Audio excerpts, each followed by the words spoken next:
Silence. ఇదేంటి కోర్టా, municipal మార్కెటా? Silence. చెప్పండి. Your honour, Rocky అనబడే సార్ నేను చెప్తాను సార్. సార్ నమస్కారం సార్. మొత్తం 49 మర్డర్లు సార్ నేనే చేశాను సార్. పూర్తి స్పృహతో, పూర్తి ఆరోగ్యంతో అన్నీ తెలిసి పగడ్బందీగా ప్లాన్ చేసి నేనే చంపాను సార్. నేనే చేశాను సార్. దానికి పూర్తి బాధ్యత నాదే సార్. మీరు ఏ శిక్ష విధించిన అంగీకారం సార్. సార్ కానీ శిక్ష విధించే ముందు ఒక్క 2 నిమిషాలు మాట్లాడే ఛాన్స్ దొరుకుతుందా సార్? 2 నిమిషాలు sir, please sir. Thank you sir.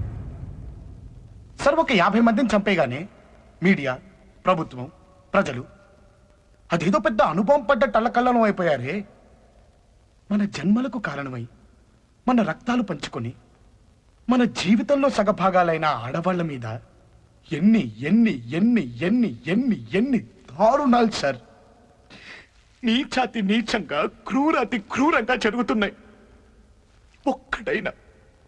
ఒక్కడైనా సార్ పట్టించుకున్నాడా, ప్రశ్నించాడా, నిలదీశాడా, పోనీ ఆపే ప్రయత్నమైనా చేశాడా? అసలేం జరుగుతుంది మన దేశంలో? మన అమ్మలు, మన అక్కలు, మన చెల్లెళ్ళు, మన కూతుళ్ళు బయటికి వెళ్తే తిరిగి వచ్చేంత వరకు ఎందుకు సార్ భయంగా ఉంటున్నావు? బిక్కుమంటూ ఎందుకుంటున్నావు? అరే వాళ్ళెవరో అడవుల్లోకి బాంబులు మచ్చలేదా ఎడారుల్లోకి వెళ్ళిపోతున్నారా? అరే మనలాంటి మనుషుల మధ్యకే కదా సార్ వెళ్ళేది. ఆడది బయటికి వస్తే చాలు సార్, సందుల్లోను, రోడ్లలోను, బస్ స్టాపుల్లోను, బస్సుల్లోను, రెస్టారెంట్లోను, ఆఫీసుల్లోను, పోస్ట్ ఆఫీసుల్లోను, పార్కుల్లోను, కాలేజీల్లోను ఎక్కడ పడితే అక్కడ సార్ కామంతో చూస్తున్న కొన్ని వేల కళ్ళ మధ్యలో నడవాలి సార్ మన స్త్రీ. ఎప్పుడు ఎవడు ఎక్కడ ఏం చేస్తాడనే భయం సార్ మనకి. అరే స్త్రీ అంటే సెక్సేనా? ఏంటి సార్ ఈ పరిస్థితి? దరిద్రం. పుణ్యభూమి, వేదభూమి, కర్మభూమి, ఇలా ఎన్నో పేర్లున్న మన దేశానికి ఈ కర్మేంటి సార్? మాతృదేవో భవ అని మొదటి నమస్కారం స్త్రీకే పెట్టమని చెప్పిన మన భారత సంస్కృతి ప్రపంచానికి చాలా నేర్పించింది. కానీ మనకే ఏమీ నేర్పించలేకపోయింది. ఇదే దేశంలో రావణాసురుడు అనే ఒక సెక్షువల్ పర్వర్ట్ ని సీతమ్మ తల్లిని ఎత్తుకెళ్లాడని కోతులతో కలిసి వాడి సామ్రాజ్యాన్ని సర్వనాశనం చేసిన రాముణ్ణి చూసి మనమే నేర్చుకోవాలి సార్. ఒక ఆడదాన్ని కొంగు లాగితే 18 లక్షల మందిని పిచ్చి కుక్కల్ని చంపినట్టు చంపిన మహాభారతాన్ని చూసి మనమే నేర్చుకోవాలి సార్. నేర్చుకున్నాం సార్. ఆడవాళ్ళని ఎత్తుకెళ్ళిపోవటం, చీరలు లాగటం. Great country sir. Salute to my country and my culture. Salute sir. Police స్టేషన్లు, కోర్టులు, కమిషనర్ ఆఫీసులు, సెక్యూరిటీలు, సెక్రటేరియట్లు, ఎక్సెట్రాలు ఇలా ఇవన్నీ మనం సవ్యంగా, నాగరికంగా బతకడం కోసం వేల లక్షల కోట్ల ప్రజల సొమ్ముతో మన కోసం మనం నడుపుకుంటున్న ప్రపంచంలోనే అతి పెద్దదైన డెమోక్రటిక్ సిస్టమ్ లో ఆడదానికి సేఫ్టీ లేదు సార్. మారాలి సార్. ఈ పద్ధతి మారాలి సార్. సార్ మార్పు అనేది ఏదో ఆకాశం నుంచి ఊడిపడదు సార్, మనలో రావాలి సార్. మనందరిలోనూ రావాలి సార్. మన అమ్మలు మనల్ని భద్రంగా కడుపులో దాచుకుని కాపాడి కని పెంచినందుకు కనీస కృతజ్ఞతగా మన చుట్టూ ఉండే ఈ ఆడవాళ్ళని గుండెల్లో పెట్టుకుని కాపాడుకోవాలి సార్. శిక్షలు వేయటం కాదు సార్, మా అందరి చేత పెద్దబాల శిక్షలు చదివించండి సార్. నా ఈ ఆటవిక అనాగరిక సమాజాన్ని తీసుకెళ్లి మళ్ళీ బడిలో వెయ్యండి సార్. ఆడవాళ్ళ గురించి చదివించండి సార్. అమ్మతత్వం నేర్పండి సార్. అంతే sir. Thank you sir. Thank you.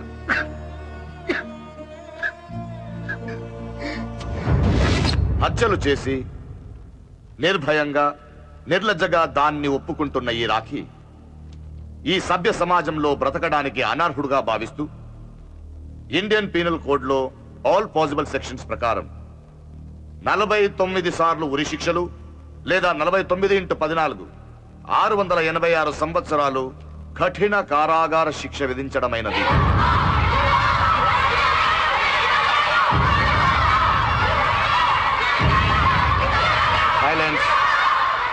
Silence.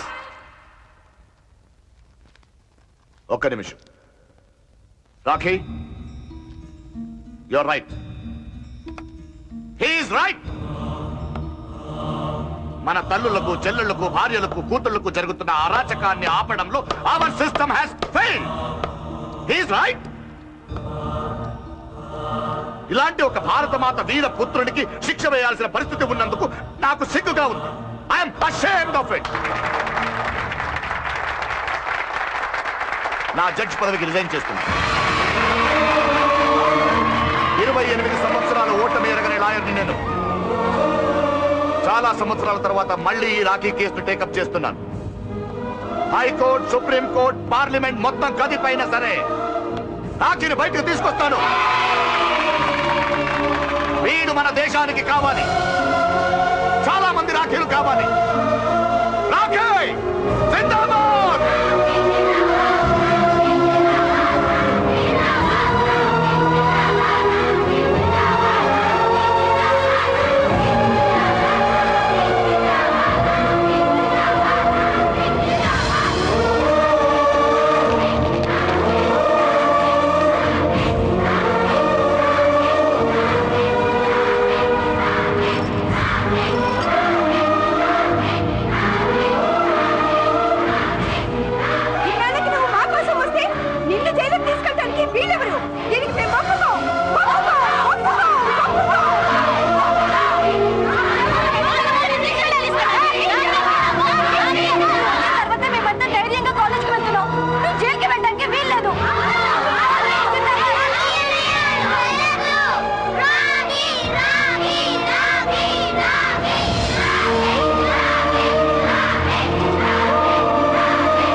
దయచేసి నన్ను హీరోని చేయకండమ్మా. నాలాంటి వాడు అవసరం కూడా మీకు రాకూడదు. ఆడదంటే కేవలం వంటింట్లో కూర్చొని కూరలు తరగడం కాదు. తేడా వస్తే అన్యాయం చేసేవాడి తలకై తరగేలా పెరగండమ్మా. మిమ్మల్ని మీరే కాపాడుకోవాలి.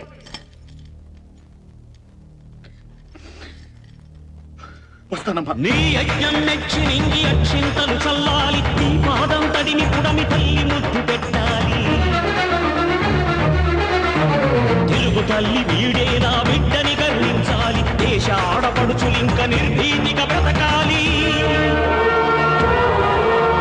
నిన్ను చూసి మన దేశం జెండా బల ఎత్తాలి. జెండా నీ నుదుట ధర్మ చక్ర తిలకమద్దాలి.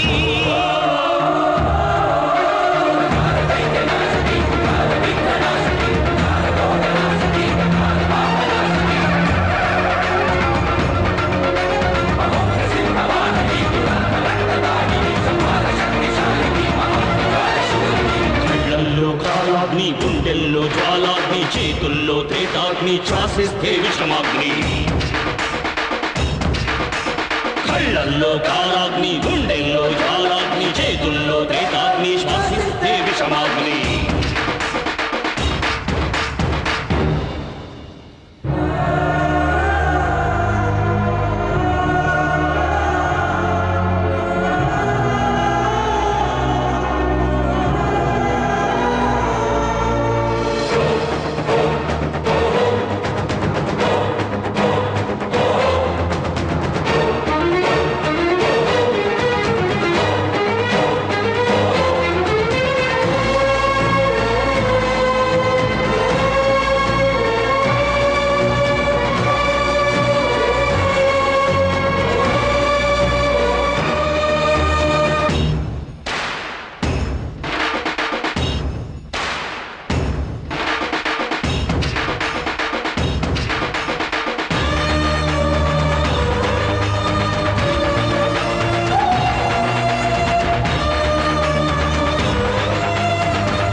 నాది అనకపల్లె. బస్ స్టాండ్ పక్కన ఆంజనేయ స్వామి గుడి దగ్గర కొబ్బరికాయ కొట్టు చూడు. అది మా నాన్నదే. అలాగా.